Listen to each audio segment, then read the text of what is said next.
banget ya John angkat telepon ya.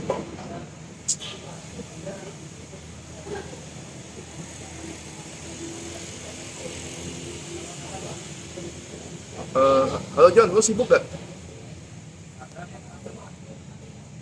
Kebetulan gue lagi lapar. Lu lapar gak?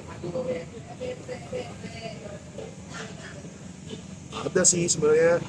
Ada tempatnya enak banget. PW kita mau makan mau main bisa di sini. Lu mau gak? Setahu gue dekat rumah lu sih. Nanti gue coba share lu dulu ya.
Siang Pak. Siap.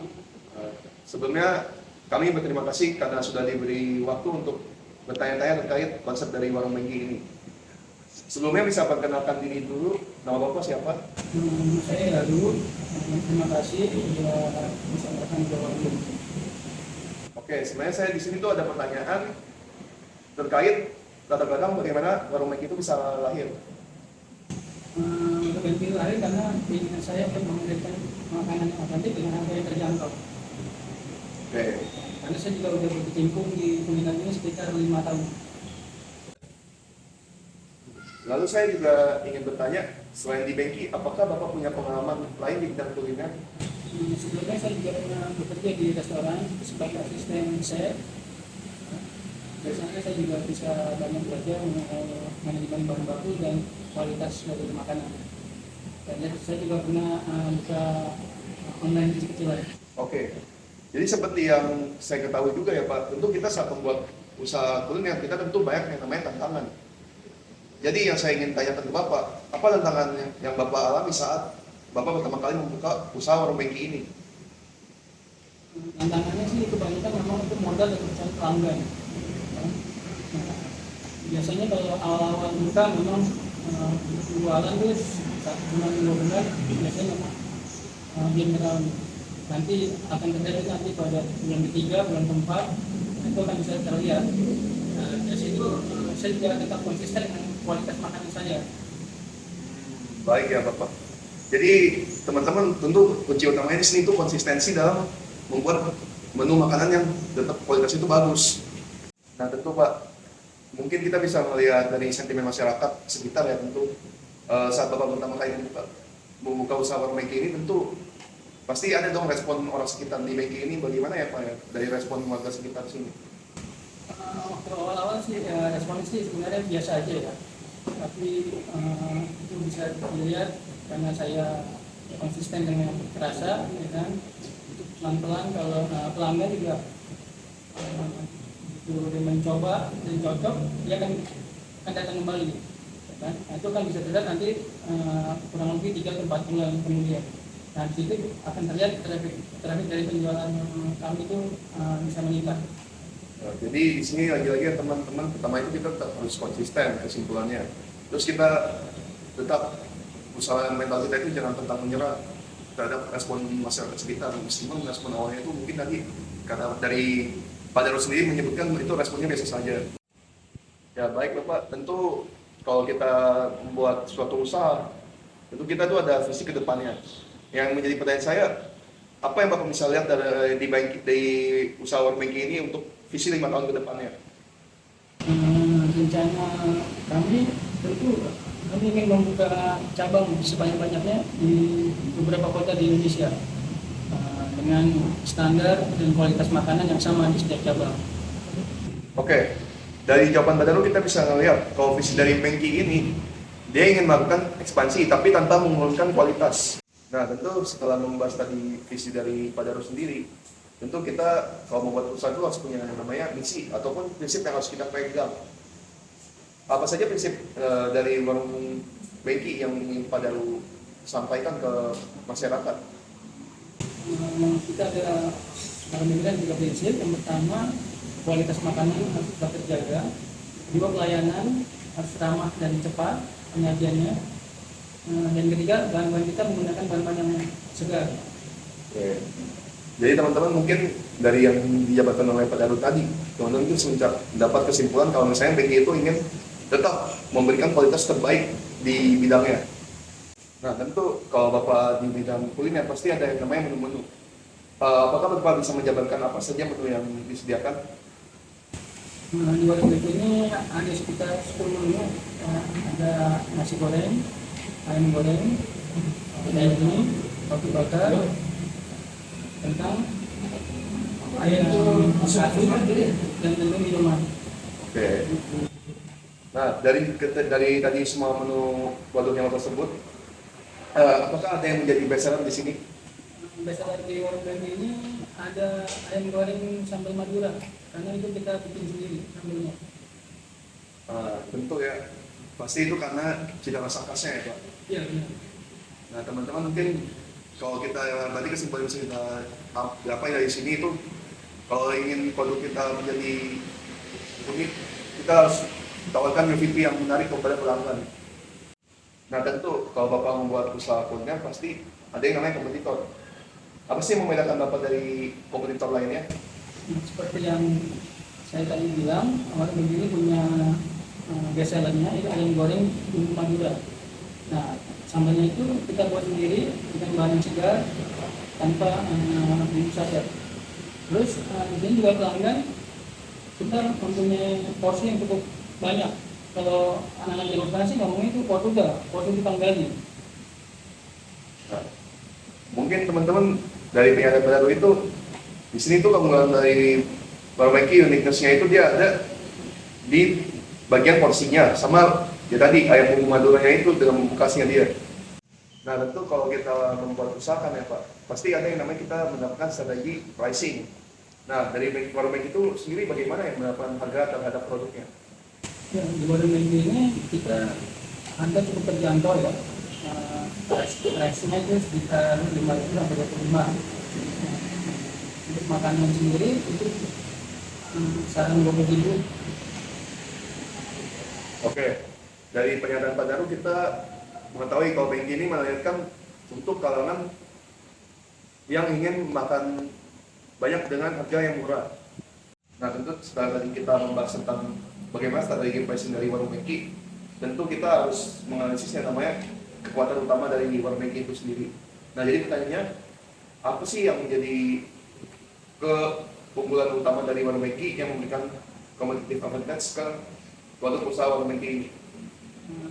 Karena kita tetap mempertahankan kualitas yang otentik dengan bumbu yang segar, kemudian juga loyalitas pelanggan yang setia dari saat awal sampai sekarang, dan hubungan pelanggan dengan kami juga menjadi nilai kami buat kami. Nah, itu tadi yang dijabarkan oleh Pak Jarod terkait tentang keunggulan dari Warung Megi terhadap komoditor lainnya. Tadi setelah menyebutkan keunggulan dari Warung Megi, tentu Warung Megi ini pasti masih ada mungkin ya kelemahan dari usahanya sendiri. Nah, apa saja yang menjadi kelemahan dari Warung Megi itu sendiri? Ya, Warung Megi ini mungkin ya sangat tidak terlalu besar ya, jadi mungkin kapasitas untuk tempat duduknya itu memang terbatas, sangat terbatas. Kemudian kita juga belum optimal dalam manajemen digital, karena kan zaman sekarang sudah menggunakan digital. Kemudian juga itu masih tergantung kepada saya sebagai owner, pemilik. Jadi semua keputusan dari saya. Kalau saya tidak ada di tempat, mungkin keputusannya sangat mengganggu operasional. Nah, itu tadi teman-teman dari penyampaian Darul terkait tentang kelemahan dari Warung Megi itu.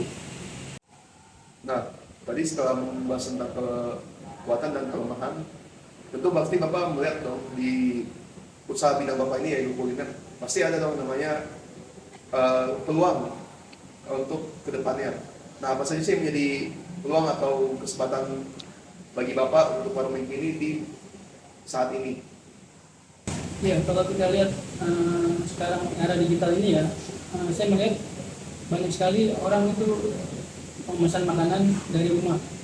Jadi kita Warung Megi ini mencoba untuk melakukan inovasi dengan membuat food delivery. Jadi untuk mempermudah orang untuk bisa memesan makanan di Warung Megi. Nah, itu tadi dari opportunities yang dimiliki oleh Warung Megi ke depannya. Nah, tadi kita sudah membahas tentang peluang yang ke depannya. Nah, tentu sekali pasti ada yang namanya ancaman untuk dari Warung Megi sendiri. Nah, bagaimana sih cara Bapak mengetahui ancaman apa saja yang akan datang ke depannya untuk Warung Megi? Nah, kalau saya lihat ya sekarang ini ancaman yang mungkin di depan mata itu ya tumbuhnya kompetitor ya, muncul warung-warung baru, mereka dengan modal besar, dengan marketing yang lebih agresif. Nah, itu yang menjadi salah satu mungkin ya ancaman buat Warung Megi. Kemudian juga adanya kenaikan bahan baku. Nah, di situ juga menjadi dilema buat Warung Megi, karena untuk kita tidak mungkin untuk menaikkan harga, karena kita akan tetap dengan kualitas yang kita miliki dengan harga yang terjangkau untuk pelanggan kami. Nah, itu tadi bagian dari ancaman yang mungkin akan datang ke depannya ke Warung Megi. Nah, tentu selama ini Bapak pasti ada yang namanya menganalisis terkait pelanggan ya. Nah, yang menjadi pertanyaan saya itu pasti kan ada yang namanya segmentasi ke pelanggan. Nah, pelanggan apa saja sih yang menjadi segmentasi untuk Warung Megi ini? Ya, kalau Warung Megi ini sebenarnya kita mengambil semua segmen ya, kalau bisa ya kita ambil semua ya. Segmen atas, ya, menengah, bawah. Kemudian kalau untuk istilah kelompoknya itu mungkin kerja kantor, mahasiswa, sekolah, ibu rumah tangga. Oke, itu tadi menurut dari analisis Pak Darul sebagai pemilik dari Warung Megi itu sendiri tentang segmentasi pelanggan yang ada selama ini di Megi. Nah, tadi kan Bapak sudah mempelajari yang namanya segmentasi untuk pelanggan di Warung Megi. Tentu sih ada yang namanya kita mentargetkan pelanggan apa saja yang ada di Warung Megi, targeting apa saja sih yang ada di Warung Megi untuk pelanggannya. Ya, seperti tadi yang saya katakan, untuk segmen kan kita mengambil sebisa mungkin, sebanyak mungkin itu segmen atas, golongan atas, yang menengah, dan bawah. Nah, tadi juga saya katakan juga kelompok itu ada pekerja, mahasiswa, dan ibu rumah tangga, dan juga mungkin ada anak sekolah. Kalau dari segi usia, ya tentu juga kita juga ingin mengambil semua dari segala usia. Tapi kebanyakan pelanggan kita memang usia-usia muda ya, kisaran antara 20 sampai 30 tahun. Nah, itu lebih dari apa namanya targeting ya untuk sektor pelanggan di Warung Megi. Nah, tentu tadi kita sudah membahas yang namanya tentang segmenting and targeting. Tentu sekarang kita membahas tentang positioning. Bagaimana sih Warung Megi itu ingin dikenal Pak untuk konsumen? Kami ingin menjadikan warnet ini sebagai masakan rumah yang otentik dengan kualitas, dengan harga terjangkau dan menjangkau semua kalangan. Oke, ini tadi ya teman-teman terkait aspek positioning yang ingin Warung Bengki sampaikan deliver ke pelanggan. Nah, untuk saya ini masih penasaran sih Pak. Saat ini saluran apa saja sih yang Bapak gunakan untuk memberikan dan menjual produk ke pelanggan? Sementara ini sih Bengki ada dua saluran. Yang pertama Bengki menamakan tempat, dan yang kedua kita menggunakan platform online. Nah, tadi kan Bapak menyebutkan yang namanya platform online. Platform online apa saja sih yang Bapak sudah masuki untuk menjadi sarana saluran penjualan? Untuk sementara ini Warung Bengki kita menggunakan platform online GoFood.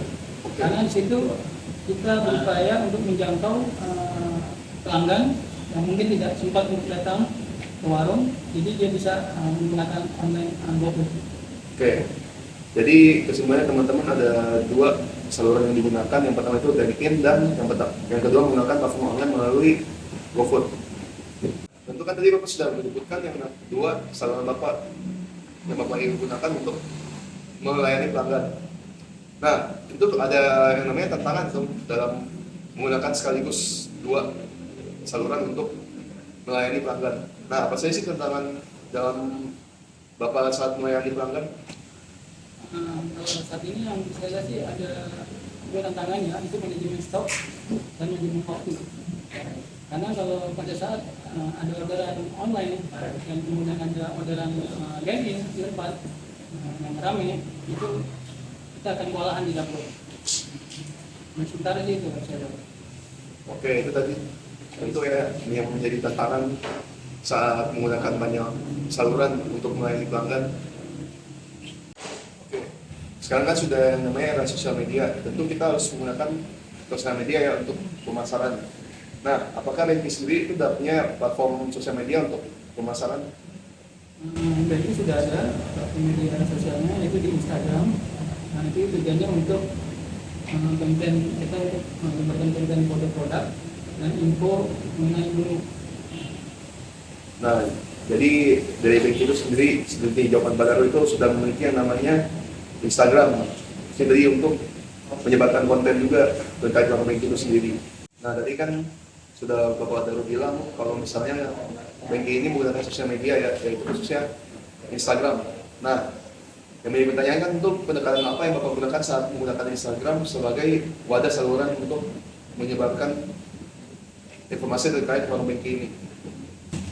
Jujur aja kami belum mempunyai konten yang struktur. Jadi kami untuk memposting itu berdasarkan mood dan kesempatan.